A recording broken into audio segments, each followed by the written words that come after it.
Buenos días, mi nombre es Sergio Rayas de Anda, soy ingeniero industrial, tengo una maestría en Ingeniería de Calidad y Productividad.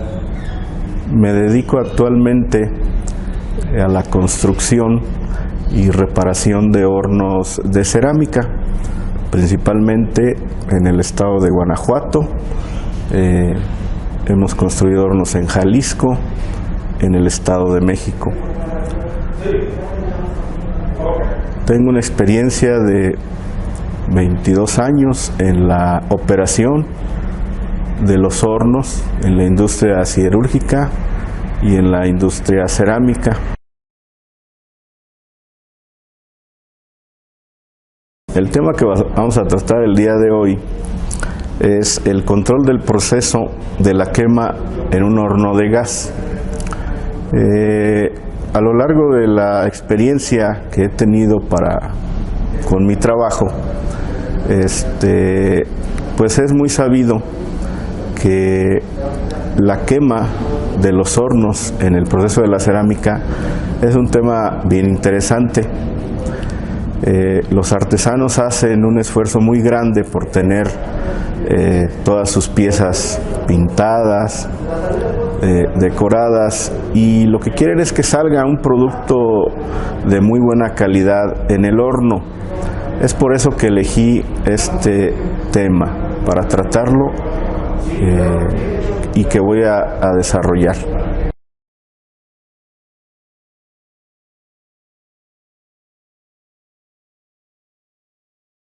El tipo de horno del que vamos a hablar es un horno de quemadores atmosféricos. Sabemos que hay hornos de aire-gas, sin embargo, vamos a tratar solamente los hornos atmosféricos. En esta zona de Dolores Hidalgo hay dos tipos principalmente: un horno de tiro ascendente y los hornos de tiro invertido. Más adelante trataremos y hablaremos de las curvas de quemado de estos dos tipos de hornos. Los principales problemas a los que nos enfrentamos en los hornos a los que les damos servicio son piezas flameadas, piezas crudas, piezas rotas y sobre todo el gasto excesivo de gas. Es por eso que me gustaría mostrar y tratar los diferentes herramientas que nos pueden ayudar a evitar este tipo de problemas en los hornos. En primer lugar, debemos de tener un manómetro adecuado, que se los mostraré.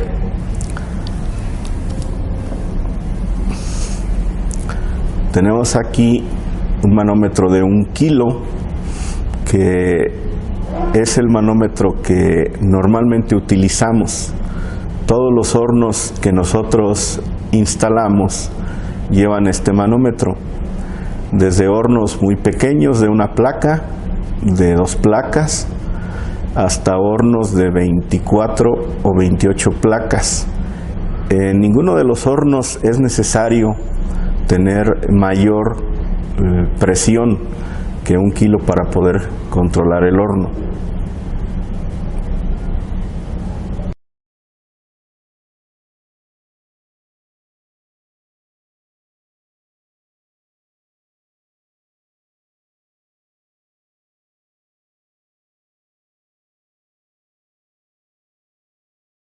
Ahora les voy a hablar de otra parte muy importante en los hornos, que son los quemadores. El quemador que les voy a mostrar es un quemador que utilizamos nosotros de hace alrededor de unos 12 años y que fue modificado. Y las características que tiene este quemador es el color de la flama. Este quemador nos da una flama azul, a diferencia de muchos quemadores que nos dan una flama amarilla. La flama azul es una señal de una flama más eficiente y con esto obtendremos un ahorro. Les mostraré el quemador y algunas de las características que tiene. La longitud del quemador y la altura se pueden ajustar dependiendo del horno donde lo vayamos a utilizar. Sin embargo, una característica que tiene este quemador es esta parte, en la parte de atrás, que es por donde entra el gas. Aquí va la esprea. Este cono lo que permite es la entrada de mayor cantidad de aire al quemador, y esto es lo que hace que nuestro quemador sea más eficiente. Por otro lado, podemos ver la boquilla o la salida de la flama. Esa configuración nos ayuda también a que haya una mejor combustión del gas y que por ende tengamos un ahorro en el consumo de combustible al momento de hacer las quemas. Veremos una imagen de cómo es la flama de estos quemadores dentro del horno.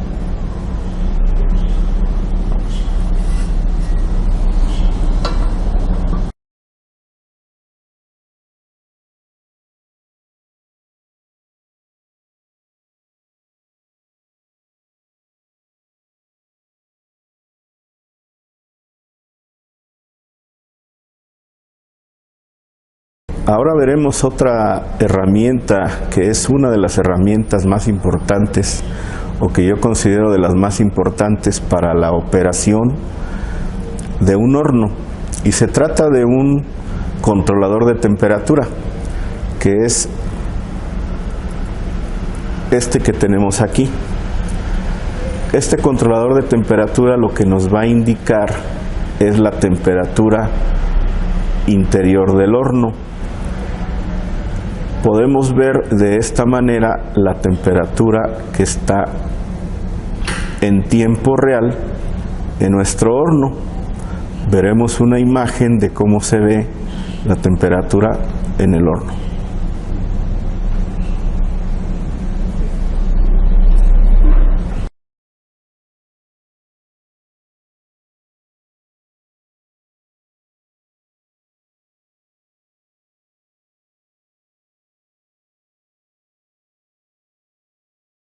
Ahora les mostraré otra parte también que junto con el controlador de temperatura nos ayuda a tener esa medición de temperatura, que es un termopar, que es el que tenemos aquí. Ese termopar se hace un orificio en la pared del horno para introducirlo.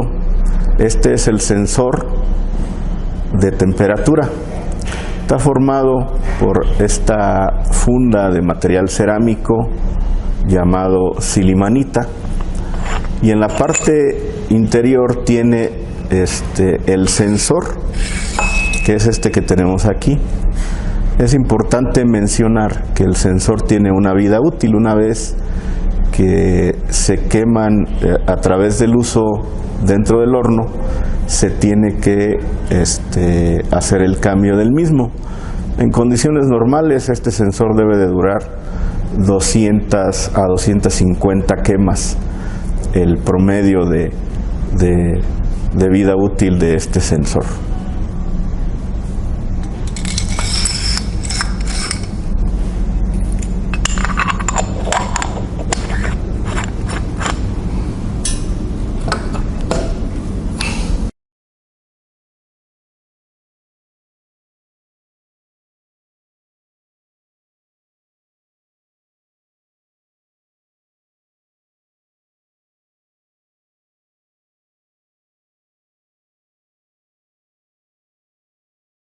Una vez que nosotros tenemos instalado dentro de nuestro horno un manómetro adecuado, unos quemadores adecuados y un controlador de temperatura, es importante hablar también de las chimeneas en el horno. El desfogue de los gases de combustión dentro del horno también es muy importante. Veremos una imagen de cómo son las chimeneas para desfogue de los gases. Estas chimeneas deben de tener, para los hornos que vamos a ver, un diámetro de aproximadamente 16 centímetros cada chimenea, a la salida del horno y una altura de entre 5 y 8 centímetros.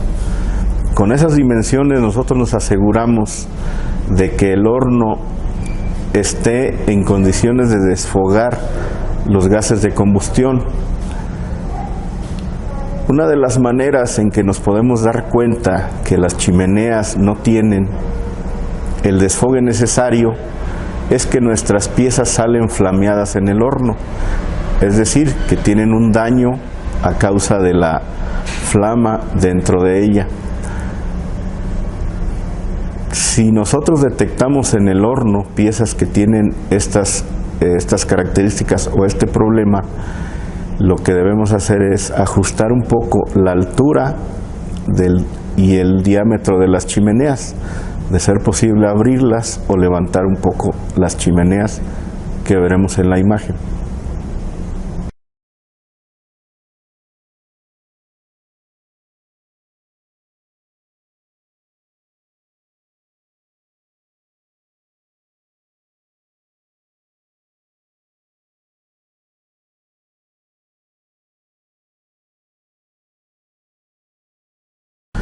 El control que debemos de tener principalmente en el horno es el control de temperatura.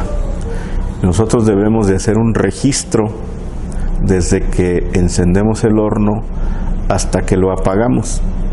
De esta manera nosotros vamos monitoreando todo el proceso de la quema. Si no tenemos una medición de temperatura, probablemente nuestro horno tarde un tiempo que no es necesariamente el más adecuado. El principal problema de esto es el gasto excesivo de gas. Es por eso que debemos de tener nuestra medición de temperatura. La curva de quemado de prácticamente todos los hornos de cerámica tiene diferentes fases que vamos a ver a continuación. La primera parte es la parte del calentamiento. Es esta parte donde nosotros empezamos incluso a veces a secar de alguna manera las piezas. Después viene el ascenso de temperatura, que puede tardar de 1 hasta 2 horas de inicio a fin en esta parte. Después viene la parte final, donde va la temperatura de aproximadamente los 600 grados hasta los 1080, 1100, hornos que probablemente algunos lleguen a 1240 grados, dependiendo de la temperatura a la que deseemos quemar. Entonces debemos de tener un registro de por lo menos cada media hora de la temperatura que va marcando nuestro horno. Es importante tener este registro. ¿Por qué? Porque el registro nos va a ayudar a tener un mejor control del horno, y una vez que tengamos algún problema podemos recurrir a él para corregir algún detalle que salga en nuestro horno. Ocasionalmente o regularmente los principales problemas se dan porque no hay un registro adecuado de la temperatura. Es por eso que tenemos que tener este registro.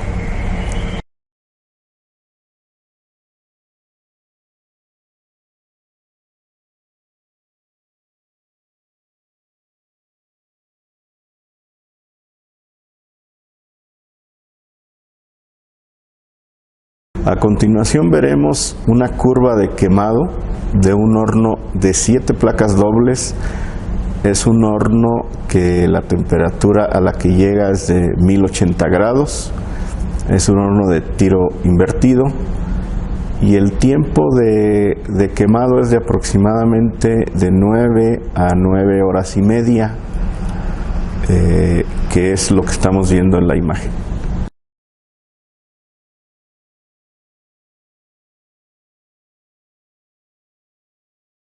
A continuación veremos la curva de quemado de un horno de 3 placas.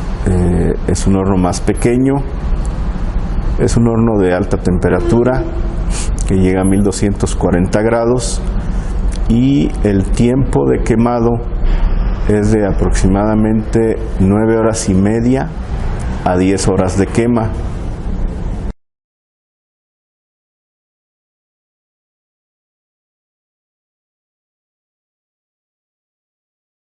Por último veremos una curva de quemado de un horno de una placa. Es un horno de tiro invertido de alta temperatura, llega a 1240 grados, y la curva de quemado tarda de 7 a 7 horas y media de inicio a fin.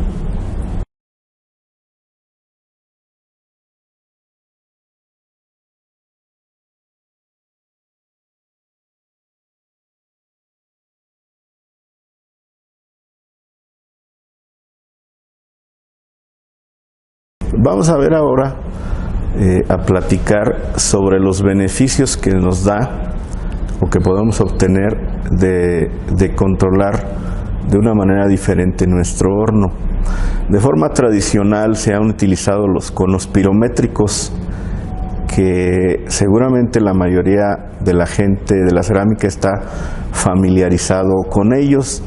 Los veremos también en una imagen. Los conos pirométricos históricamente han sido utilizados, funcionan y de hecho no deben de dejar de utilizarse.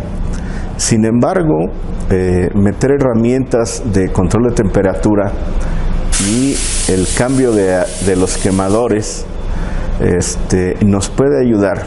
El principal beneficio que yo he visto en los hornos que hemos reparado es el ahorro de combustible, dependiendo del tamaño del horno, pero puede haber un ahorro de entre el 15, 18 hasta 20%. Y si consideramos pues que actualmente, al menos en México o aquí en el estado de Guanajuato, el consumo de gas, el precio de gas se ha incrementado de manera considerable, pues me parece adecuado que se hagan pues modificaciones a los hornos. El modificar un horno de tiro ascendente a tiro invertido tiene un beneficio. El hacer el cambio de quemadores al tipo de quemadores que les mostré también hay un beneficio.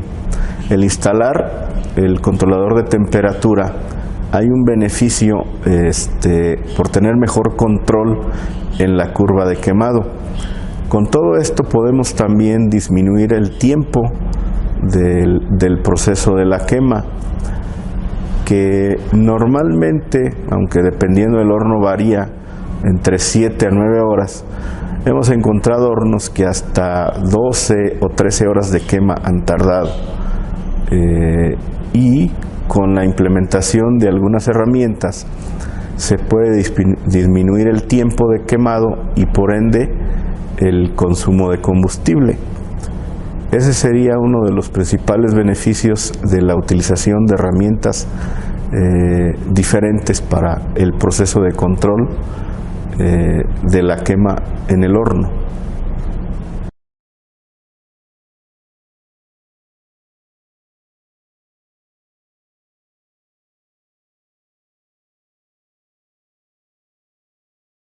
Bueno, yo invitaría a que la gente que se dedica a la cerámica y sobre todo quienes tienen una producción donde el horno prácticamente lo queman diario, para que buscaran alternativas con gente profesional, que se acercaran a alguien que les pueda dar una alternativa.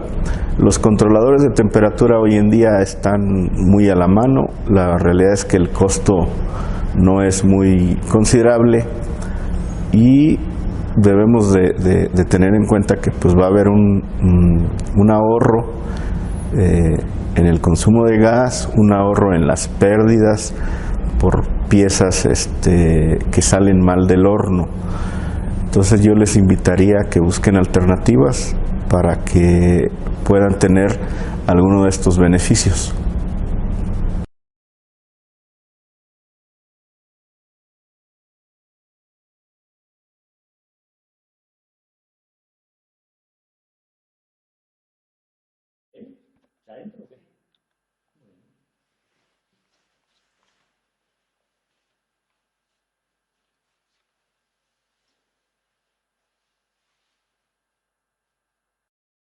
Yo soy Juan Pache, vivo en Montevideo, capital del Uruguay.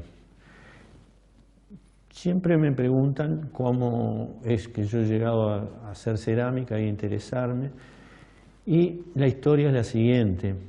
Yo comencé por una invitación de un amigo que éramos compañeros en secundaria, y en esa época, era una época que había muchos ceramistas en el Uruguay, que se formó una generación muy interesante. Y bueno, comencé a ir ahí y con el tiempo estuve 1 año y medio, no mucho más. En el taller tuve que abandonar por problemas de trabajo, pero me quedé muy entusiasmado y siempre pensando en retomar la actividad.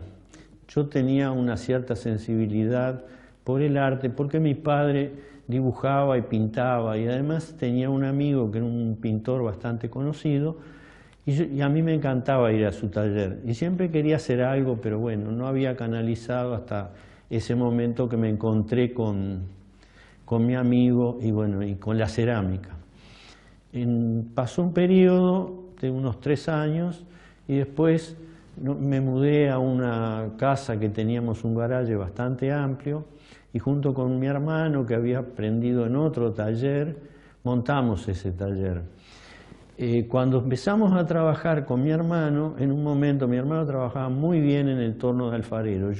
Tanto que a mí me eclipsó, en el sentido de que como él trabajaba tan bien, yo no me animaba mucho a trabajar, y bueno, y yo era el que pegaba las asas, hacía todos los otros trabajos, y me dediqué más a la parte de esmaltado. Pasado un tiempo, un día mi hermano hizo una pieza muy linda con una especie de gota grande, y por esos azares se rompió el fondo. Y mi hermano, cuando la vio, dijo: mira, esto qué lindo quedaría para hacer una lámpara, una luminaria colgante. Bueno, la hicimos, y a partir de ahí empezó a surgir la fabricación de luminaria. Eso yo lo hice durante 30 años. En las últimas etapas, muy vinculado a la arquitectura, porque hacía luminarias para edificios, para terrazas, paliés, etc. Toda esa experiencia que yo adquirí en la producción, después me sirvió para la etapa posterior, en la que yo empecé a hacer piezas únicas. Cuando yo me jubilé, primero me agarró una crisis y se paralizó todo bastante, luego me jubilé, y ahí desarrollé a veces algunas técnicas que no son muy usuales entre los ceramistas, y algunas son, digamos, casi una invención mía, otras son modificación de técnicas ya existentes. Y bueno, eso es lo que yo voy a explicarles a continuación. Una de las técnicas, vamos a comenzar con la monococción. Es una técnica que tiene una serie de ventajas, pero que siempre ha tenido una mala fama que yo no me la puedo explicar, y que yo voy a explicar que yo hace alrededor de 25 años que toda mi producción la estoy haciendo con monococción. Bueno, la monococción consiste en lo siguiente. En lugar de hacer una horneada de bizcocho, como es lo habitual, y después luego otra horneada de esmalte, todo esto va en una sola horneada que se hace exactamente como si fuese una horneada de esmalte, como si hubiésemos esmaltado sobre una pieza ya bizcochada. Las piezas tienen que ser piezas que estén muy secas, lo que se dice en piezas dureza hueso, no cuero. Cuero a veces se usa, pero esto es hueso. Tiene que ser bien seca. Eso hace que al estar bien seca tiene una alta porosidad y el esmalte se prende bien en las piezas esas. No tiene corrimientos, no tiene puntos, como mucha gente dice, las piezas no se rompen adentro del horno. Yo hice producción durante todos esos años que hablaba y nunca tuve problemas, fueron mínimos, algún problema sí siempre hay, pero fueron mínimos, no son los que se manejan en general, ¿no? Y tiene las ventajas de un ahorro de tiempo y un ahorro de energía, por lo tanto, de dinero. Entonces, fundamentalmente en la producción son muy importantes, pero aunque no sea la producción, también yo veo que hay una integración mucho mejor entre el barro y el esmalte, entre el bizcocho, digamos, y el esmalte, porque al cocinarse juntos, se cocinan todos a la misma temperatura. Entonces, ahí las diferencias que hay de coeficiente de dilatación, que son normales en esmalte, sobre todo en esmaltes como los que yo trabajo, que son de una temperatura intermedia de 1040 grados, que yo confieso que nunca probé, por ejemplo, en temperaturas más altas como ser grés, porque ahí, como disminuye la porosidad, es probable que el esmaltado pueda ser un poco más complicado. Otro detalle que debo agregar es que el esmaltado se debe hacer yo lo hago con soplete y compresor.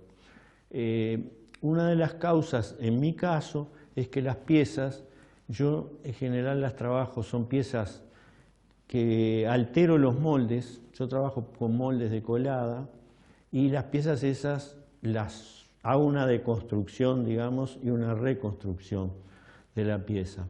Entonces, no sé exactamente qué experiencia puede haber en piezas de torno. Alguien en algún momento me comentó que había hecho un esmaltado por inmersión y que le había funcionado. Yo ahí no garantizo. De lo que yo estoy explicando, doy garantías que sí es muy seguro para trabajar. ¿Va? Dale. Bueno, ahora vamos a hablar sobre la técnica de ahumado.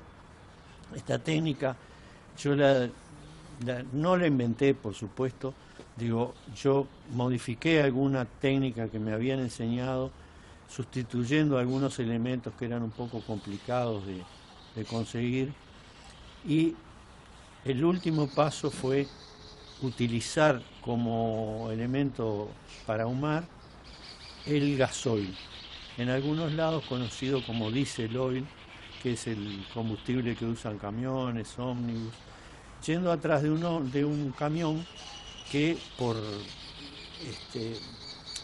una combustión incompleta del combustible largaba mucho humo, un humo muy espeso. Yo pensé que eso era lo ideal para hacer esta técnica de ahumado. Y empecé a probar y bueno, resultó. Yo ahora voy a comenzar a explicarles a ustedes cómo es que se hace. Bueno, vamos a ver. Se necesita para poner una lata cualquiera como esta, con algún o un pedazo de papel o un paño, que en ese caso tendría que ser de algodón, porque los de sintético también emiten alguna cosa que después se puede adherir a la pieza. Y bueno, y en realidad no se necesita mucho más cosa. Vamos a, bueno, acá ponemos un poco de gasoil. El paño o el papel es necesario porque el gasoil es un combustible que no prende por sí solo, sino que tiene que estar impregnado en alguna mecha o algo así, como es lo que estamos haciendo ahora. Además de esto que estábamos viendo, les voy a explicar que la pieza, en este caso, está preparada para hacer un ahumado con reservas. Digo, se podría hacer directamente en la pieza sin poner nada y lograríamos un ahumado uniforme, o más o menos uniforme.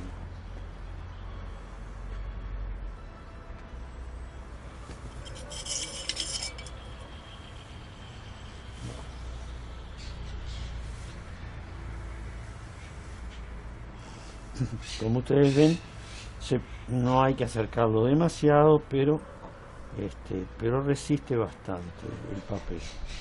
No es tanto el calor que recibe.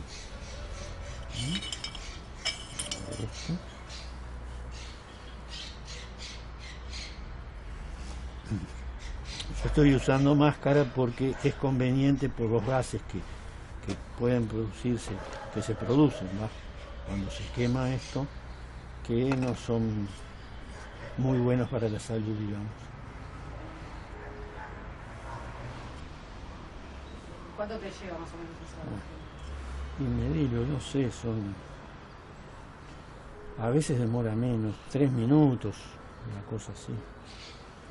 Cualquier otra técnica es de horas.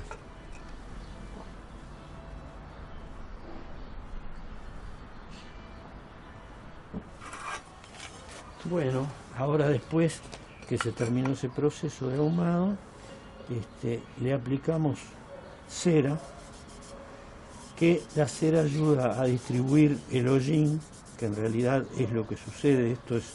Este tipo de ahumado. Bueno, todos los ahumados son hollín que se introduce en los poros de la cerámica. Y bueno, con esto lo fijamos además y distribuimos mejor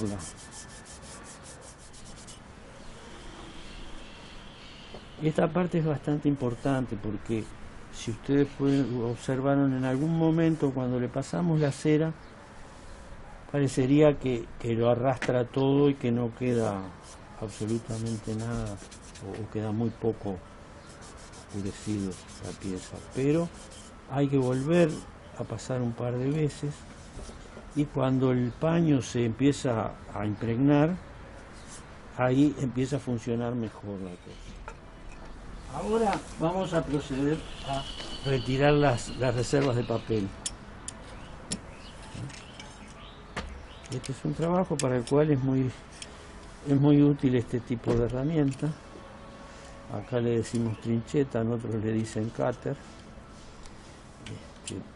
Bueno, y ahí ven cómo va apareciendo el contraste entre la zona ahumada y la zona en la cual queda el bizcocho. A veces el contraste es un poco fuerte y entonces con el paño o con un paño menos impregnado de hollín le pasamos un poco para que eso vaya agarrando una integración mejor en la pieza, en la decoración, digamos. Bueno, ahora vamos a hacer otra forma. Digo, la técnica es la misma, pero digamos que hecha de otra forma. Ponemos una tela o un papel abajo y lo impregnamos con el gasoil y lo prendemos.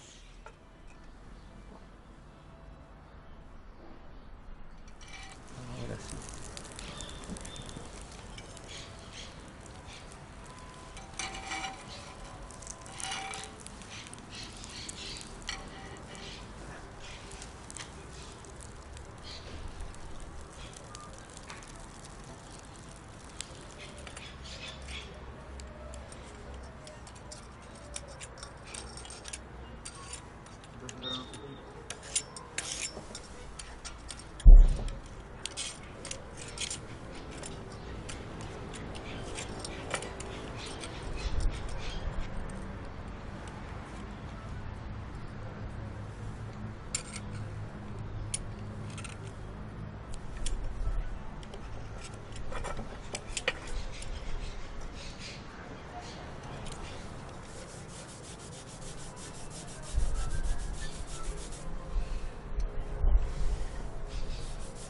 En este caso, como le dio el fuego directo, ven que pueden observar que queda más oscuro.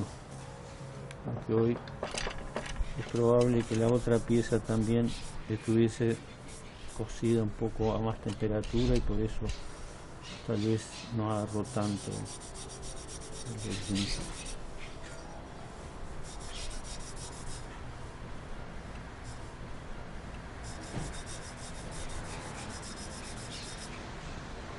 Ahora lo que nos queda es un cepillado que lo vamos a hacer junto con alguno para mostrar con las otras piezas.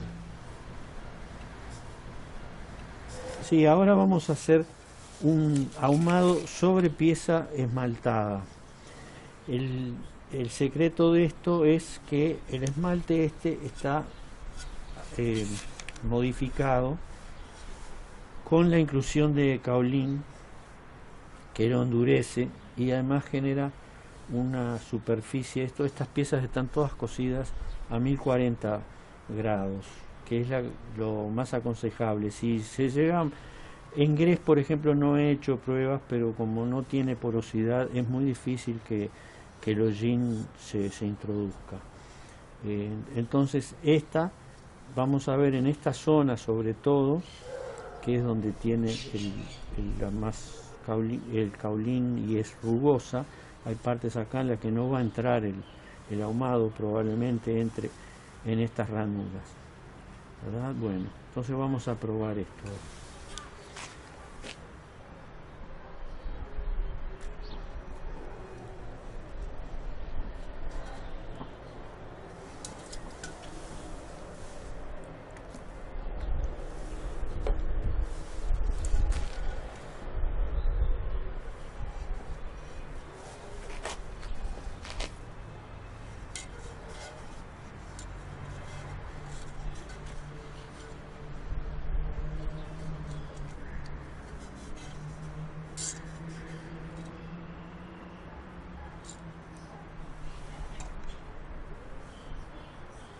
Bueno, la última etapa del ahumado es encerar nuevamente, poner un poco más de cera y cepillar para que la cera agarre un poquito de brillo y quede una superficie satinada.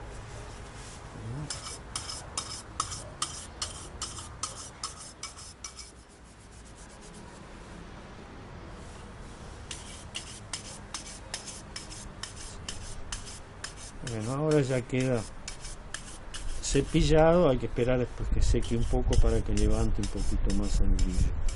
Pero con esto terminamos la operación.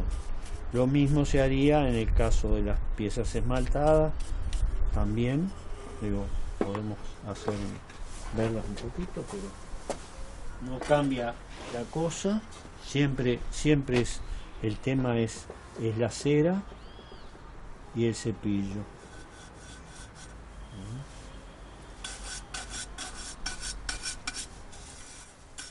Otra técnica que yo realmente, digo, desde mi punto de vista la descubrí, no sé si alguien la practica en algún otro lado, es la de erosión de las piezas mediante arenado a presión. Que eso alguna gente en algunos países lo conocen como sandblast, o en los países de habla portuguesa le dicen jato de areia. Es una técnica que yo se me ocurrió aplicarla porque la veía aplicada en vidrio. Cuando se hablan acá, por lo menos se le llama vidrio esmerilado. Y bueno, y probé, y como el esmalte es un vidrio, dije, bueno, vamos a probar. Yo estaba haciendo algunas cosas en vidrio y después de un tiempo se me ocurrió probar ahí. Después que lo probamos, funcionó erosionando el esmalte.